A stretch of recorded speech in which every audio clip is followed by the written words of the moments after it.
Hi, Austin Pennington, the mobile home park guy. And I came across this data from the Eviction Lab that I know buyers are talking about, but I don't know that sellers are necessarily talking about this. And we're talking about evictions.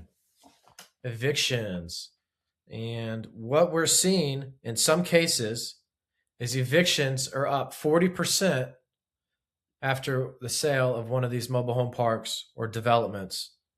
Um, Now, most people hear that and think it's just tenant issues. Maybe they bought a park that's got bad tenants. But from an investor standpoint, it's actually a very clear signal of how buyers are underwriting these parks.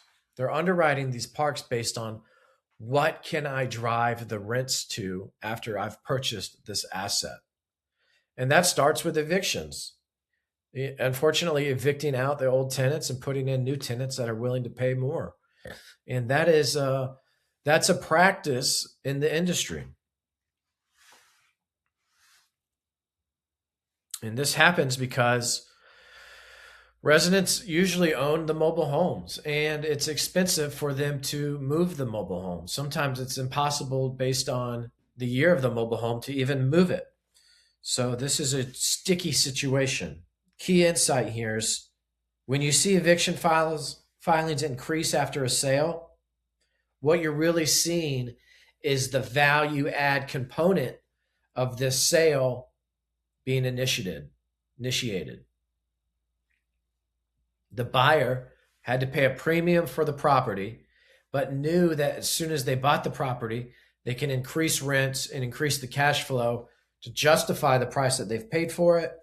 And that starts with filing evictions and evicting people. Unfortunately, it's a nasty process, but it's something that we see. And this article really explains how it happens and why it happens. It also goes to touch base on a park here in town that we're familiar with. A local investor bought it recently, Pines Trailer Park in Bradenton Beach. It's a 55 plus community, waterfront, amazing part of town. Would be a phenomenal development site.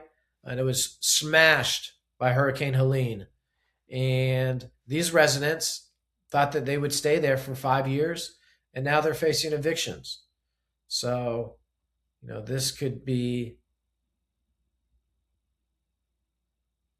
the same situation that we discussed earlier, where the city or county won't even let you come back and improve those units. It's a vicious cycle. The Eviction Lab put together this good article. In the months after a park sale, they've noticed eviction filings increase up to 40%. So that's somebody exercising their right to increase the cash flow and bring in new tenants. And this problem is going on throughout the United States. It's not just here in Tampa. So if you own a mobile home park and you haven't looked at where your rents are sitting relative to the market, it's worth understanding because this gap is what buyers are focusing on right now. Buyers are interested in properties that they can drive the rents and create a added value once they've purchased the property. So what they do is they buy the property at $2 million. Let's say the lot rent's $500 a month. They'll get that lot rent up to $650 a month, and that $2 million property could be worth 2.75 million, 3 million. Then they'll go to the bank and pull $1 million out and refinance it and just made $1 million and still have the property. So that's how this is playing out in the mobile home park space.